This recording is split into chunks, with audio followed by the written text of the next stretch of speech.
querida aluna, aqui é o professor Fábio, de volta com outra super dica, dica de número 3, ainda estamos na mecânica e estou aqui agora para falar de um assunto importantíssimo, de uma parte da mecânica importantíssima, que é a hidrostática, assunto que consta no edital da UEA, é um dos assuntos que está mais completo ali dentro do edital da UEA 2020, e ele não podia passar em branco aqui, tá? Só que como o assunto hidrostática é um assunto extenso, e para quem quiser se aprofundar mais, tem no meu canal uma playlist aí com toda a hidrostática, isso inclui pressão atmosférica, a definição de pressão, o próprio teorema de Stevin, a parte de vasos comunicantes, a parte de experimento de Torricelli e principalmente esses dois assuntos aqui, essas duas subpartes aqui da hidrostática, que é o princípio de Pascal, prensa hidráulica, normalmente é chamada assim, e o princípio de Arquimedes, o empuxo, que, como eu já costumo dizer, é um dos assuntos mais traiçoeiros que existem aqui na mecânica, pelo menos eu considero. Mas, ao mesmo tempo que ele é traiçoeiro, é aquele assunto que costuma selecionar quem está mais preparado ali no que diz respeito à parte conceitual, e não somente a estar fazendo conta. É aquilo que eu sempre falo para vocês. A gente primeiro tem que se preocupar em entender a parte conceitual e depois a gente parte para as equações que na maioria das vezes ali, ou na maioria ou praticamente todas as vezes ali, a gente só multiplica, divide, soma e subtrai. São as 4 operações básicas, mas que basicamente é o que a gente faz aqui. Então vamos lá. O que seria a hidrostática? A hidrostática é a parte da física que estuda os fluidos e equilíbrio estático. Os fluidos paradinhos ali, né, no português claro. Né? E quando a gente se refere a fluido, a gente não está se referindo exclusivamente a líquido. A gente está se referindo a gases também. Porque uma matéria, um material é considerado fluido quando ele tem comportamento de escoamento, quando ele pode escoar. E não é só o líquido que pode escoar. O gás também, os gases também, eles têm essa propriedade de escoamento da mesma forma que os líquidos também têm. Só que para nós, aqui para a prova, o que é levado em consideração nas questões são os líquidos, né?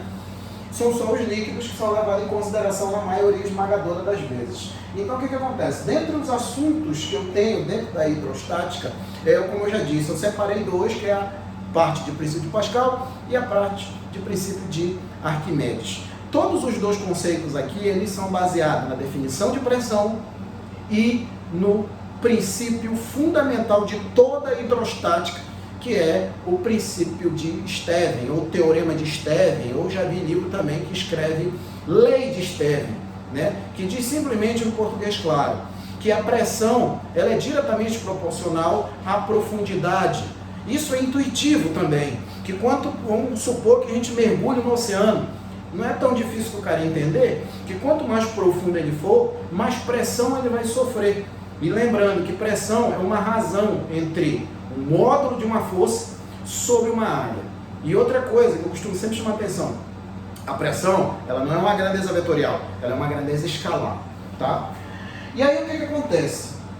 O que eu tenho aqui é o princípio de Pascal. O que diz o princípio de Pascal? A ideia do princípio de Pascal está baseado no fato de ter uma modificação de geometria dos materiais, obtendo uma vantagem mecânica. Como assim, Fábio? Olha, por exemplo, se eu tenho um macaco hidráulico, né, aquele macaco que a gente costuma carregar no carro. Aquele macaco hidráulico, quando a gente vai bombear ali, a gente faz uma força assim meio que pequena, né? Levando em consideração a força necessária para levantar o carro. Aquela força pequena que a gente faz aqui, ali já é o suficiente para levantar quase 1 tonelada, que é mais ou menos ali a massa de um carro. Então o que acontece? O princípio de Pascal nasce a partir da necessidade de aproveitamento de mudança de geometria. O que diz o princípio de Pascal? Quando eu tenho uma variação num determinado ponto de um fluido, essa variação de pressão se distribui integralmente em todos os pontos desse fluido e as paredes que contêm esse fluido. Então o que eu tenho aqui é o desenho mais simples que eu tenho da prensa hidráulica, que é esse aqui, ó. É o desenho mais manjado que tem. Mas não é só esse tipo de desenho que existe, né?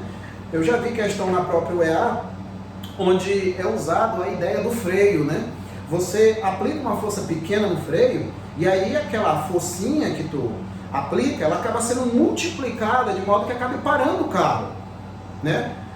A geometria do desenho é um pouco diferente, mas o princípio é o mesmo.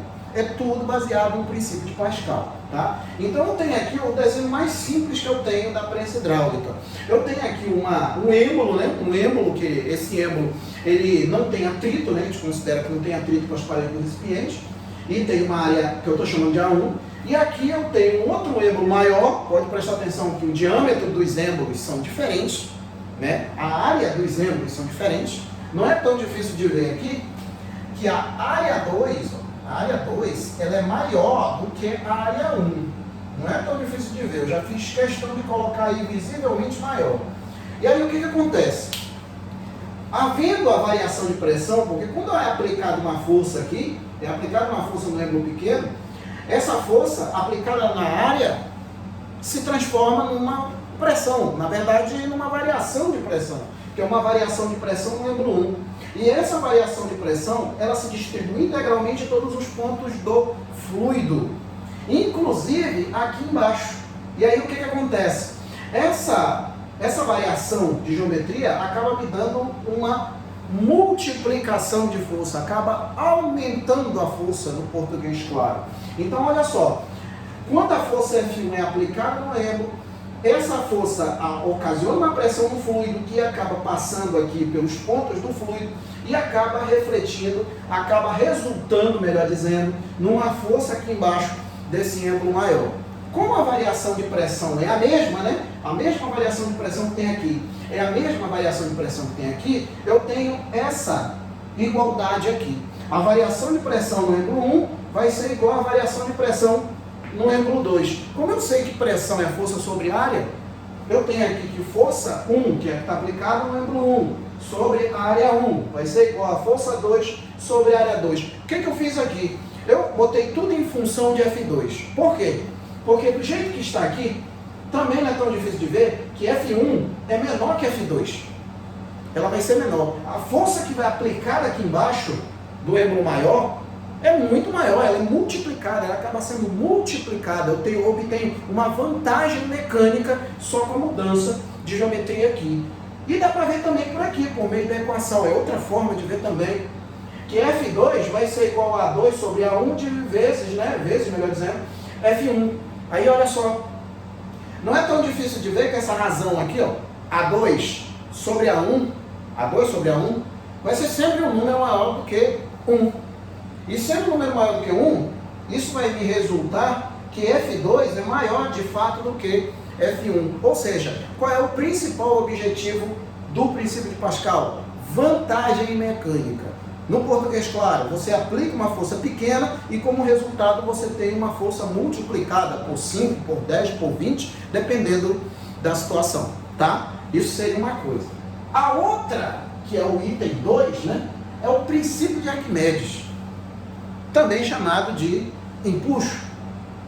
O que diz o princípio de Arquimedes? Toda vez que eu tenho um determinado corpo imerso num determinado fluido em equilíbrio, esse corpo vai ficar submetido a uma força vertical para cima que vai ser igual ao peso do líquido deslocado. É exatamente aqui que muitas vezes o camarada acaba se enrolando. O empuxo, ele é igual ao peso do líquido deslocado. Ele não é igual ao peso do corpo. Não é. Então o que acontece? Muitas vezes a gente acaba fazendo essa confusão de achar que o peso do corpo é igual ao peso, é igual ao empuxo. Mas não é. O empuxo é igual ao peso do líquido deslocado. Quem determina o empuxo é o líquido e o volume do corpo que está imerso. Aqui eu coloquei duas situações aqui dentro da dor, né? Antes disso, o empuxo é uma força, tá? Muitas vezes, empuxo, a questão tenta ludibriar a atenção do aluno, coloca lá simplesmente só empuxo. Aí o cara tem que saber que aquilo é uma força. Então, sendo uma força, a unidade no sistema internacional vai ser Newton, tá? Então eu tenho aqui, ó, uma situação, né, Onde eu tenho um recipiente que tem um determinado líquido, pode ser água, tá? Não tem problema não, pode ser água aqui, não tem problema não. Desde que seja um fluido, né? Tem água aqui em um determinado nível, pode prestar atenção aqui. E aqui eu tenho um determinado corpo de volume V e massa M. E não esquecendo, né, Fábio, que está tudo submetido ao campo gravitacional G, né? Está tudo nas proximidades da Terra. Tudo submetido ao campo gravitacional da Terra. Isso daqui é uma coisa. A outra coisa é pegar esse objeto e colocar cuidadosamente ele aqui dentro. A gente sabe que um corpo não vai ocupar o lugar do outro ao mesmo tempo, né? Para um corpo entrar no lugar do outro, esse segundo tem que sair. Então o que acontece? Quando esse bloco é colocado aqui, obviamente que na região onde ele está, vai ter que sair água. Né? Onde ele está agora, tinha água. Então para ele entrar água tem que sair. E para onde vai essa água? Vai para outra dimensão? Negativo. Vai ter um acréscimo de nível aqui, ó.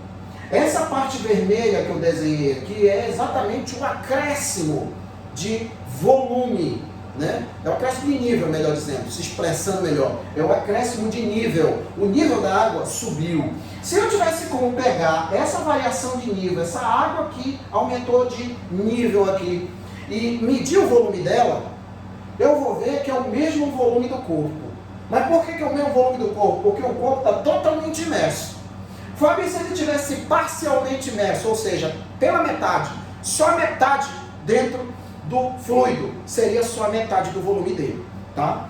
Agora, se eu tivesse também como pegar essa mesma água aqui e medir o peso dela, eu teria o empuxo que esse bloco está sofrendo, tá? Outra coisa que muitas vezes fica difícil do cara enxergar é o seguinte: eu desenhei aqui em azul essas setas aqui, né, ao redor do corpo, né? O corpo já está imerso, ele fica pressionado, né?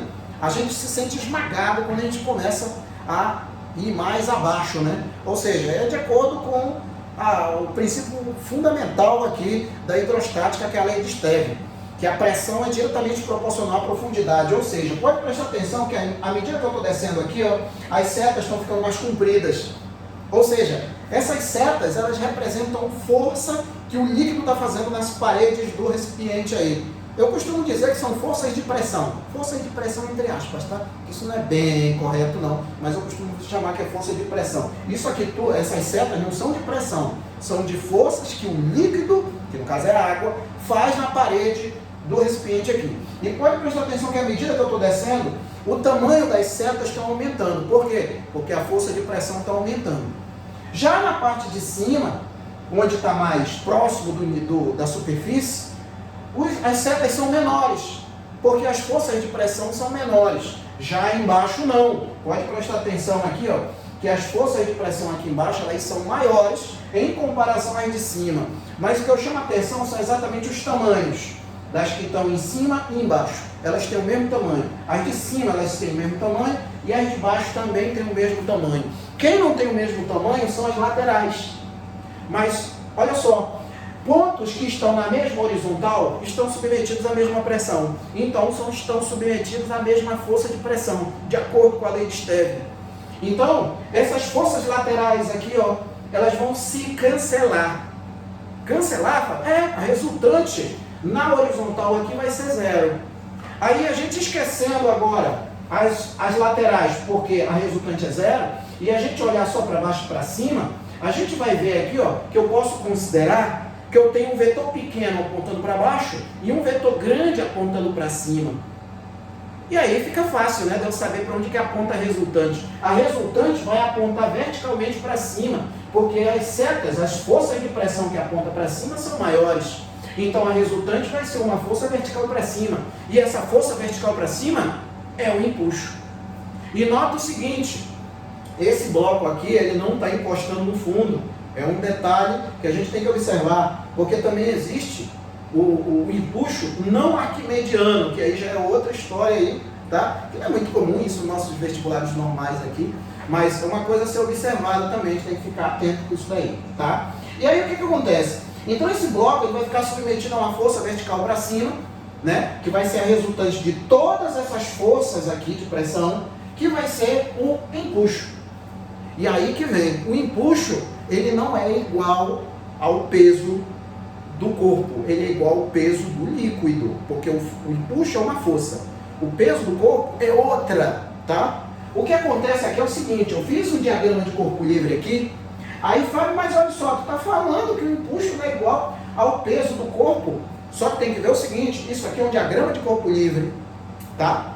A gente tem que ficar alerta com isso e tem que ficar esperto com a definição de empuxo. O empuxo, ele tem a ver com o peso do líquido. Eu coloquei aqui, o empuxo é igual ao peso do líquido, eu coloquei peso do líquido que está aqui, ó. Que na verdade, é isso que acontece. O empuxo, ele vai depender de três fatores. A densidade do líquido. 2, o volume imerso do líquido. 3, a aceleração da gravidade. O que as questões da UEA mais tentam, digamos assim, tentar enganar a atenção do aluno é com relação ao volume. Ele coloca formas diferentes, mas diz que o volume é igual. Se eu tenho dois corpos que estão imersos em um determinado fluido, tem formas diferentes, vamos supor uma esfera e um cubo, e eles têm o mesmo volume, eles vão estar submetidos, totalmente imersos, obviamente, e eles vão estar submetidos ao mesmo empuxo, porque está todo mundo submetido à mesma aceleração gravitacional, todo o volume está imerso, e os dois vão estar no mesmo líquido. Então, quem determina o empuxo é o líquido. A única coisa que a gente tem que se preocupar do corpo imerso é o volume dele. É o volume dele que está imerso. Não é nem necessariamente o volume total, é o volume que está imerso. Tá? E aí o que acontece? Fazendo o diagrama de corpo livre aqui, eu coloquei que o empuxo é igual ao peso. Só que o peso é esse. Peso do líquido deslocado. Tá? Então aqui, ó, peso do líquido deslocado. Até escrevi aqui. Aqui, ó, o peso do líquido, né? Peso do líquido deslocado. E aí eu tenho que o empuxo é igual à massa do líquido, que é exatamente esse, que foi essa porção aqui, que foi deslocada, vezes o G. Lembrando que densidade é massa sobre volume, a gente substitui a massa pela densidade vezes o volume, né? Porque aqui na hidrostática, na maioria esmagadora das vezes, a gente não recebe massa, a gente recebe densidade, ou então massa específica, ou coisas do gênero, tá? Então aqui eu tenho a densidade do líquido e o volume imerso. Aqui, ó, eu vou colocar aqui, ó, de I e de imerso, vezes o G. Aí, por fim, eu tenho aqui que o empuxo é igual à densidade do líquido, vezes o volume imerso, vezes o G, tá? Vezes o G. Aí, olha só, eu coloquei até a especificação aqui do volume imerso, que é uma parte importante, porque aqui no caso, esse bloco aqui ele tem um volume V, né? Aí ele está totalmente imerso. Se eu fosse calcular o empuxo que age nele, eu ia usar o volume total dele. Mas se ele tivesse só a metade, Fábio, eu ia usar o volume total dele? Não, se ele tivesse só a metade imerso, fique bem atento com a palavra imerso. Imerso é dentro. Emerso é fora. É de externo e de interno. Então tem que ficar esperto com essas palavras aqui. Como ele tem só a metade imerso no fluido, eu podia estar falando dentro ou fora, né? Mas aí, normalmente as questões não falam dentro ou fora. Elas falam imerso e emerso. A gente tem que ficar esperto com essas palavras aí, com essas letras aí, para diferenciar uma coisa da outra. Então, se ele tem a metade que está imerso aqui, eu vou usar só a metade do volume dele, para poder calcular o empuxo. Sabe outra coisa que também engana aqui, por que eu chamo ele de traiçoeiro? Porque apesar, a partir do momento que o bloco está totalmente imerso, o empuxo não muda. Ele não vai mudar mais não. Fábio, mas nem se ele vier mais para baixo, se ele vir mais para for lá para o fundo do oceano, o empuxo não vai mudar não? Não vai. Mas quanto mais profundo ele tiver, não vai ser maior a pressão? Verdade, vai ser maior a pressão. Só que tem um detalhe. Essa pressão, ela vai aumentar em todas as partes do corpo. Ela vai aumentar em cima e embaixo. E aí o que acontece? A diferença de pressão em cima e embaixo, que sempre vai ser a mesma. Por isso também que vai ser sempre o mesmo empuxo. Então não esqueçam disso. A partir do momento que o corpo estiver totalmente imerso, o empuxo não muda mais. Ele não vai mudar mais. Nem se tu levar lá para o fundão do oceano, não vai mudar mais não. O empuxo vai ser o mesmo. Porque o empuxo ele depende exclusivamente do corpo, do líquido onde ele está imerso. Se a densidade não mudar, a densidade do líquido vai ser sempre a mesma, independente de onde ele esteja. O volume do corpo também não vai mudar. Ele não vai aumentar nem diminuir de volume. E o G também vai ser o mesmo. Então ele tem que ficar arisco com isso aí. Tá bom? Então era as dicas que eu tinha a respeito de hidrostática, que é a parte dos fluidos aqui da mecânica. Para quem quiser saber mais informações a respeito de pressão, de lei de Stevin, vasos comunicantes, principalmente empuxo também, tem outras introduções lá também, tem uma playlist no meu canal lá onde tem toda a hidrostática, tá? E se gostou desse vídeo aqui, por gentileza, curte aí, comenta aí embaixo.